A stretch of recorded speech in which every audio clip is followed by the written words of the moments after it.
Okay.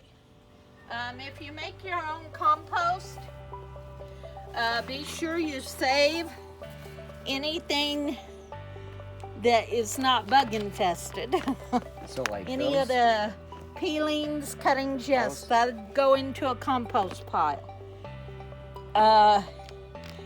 This is the plant food that I'm using. All-purpose plant food by Miracle Grow. Water soluble. I mix it in those jugs, and then you can feed every 7 to 14 days. Okay. I was using a granular fertilizer, but I did not like it very well.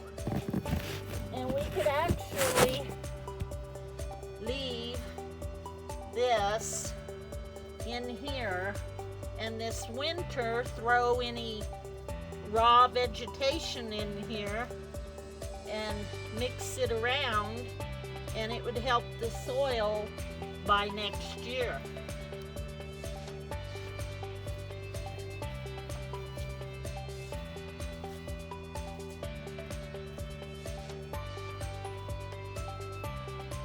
At my house, I've got a pile over near my alleyway that I just take grass clippings, pecans that I've ground up with the lawnmower and stuff, and I take all of that and I pile it up and mix it with soil and that to use on my yard next year.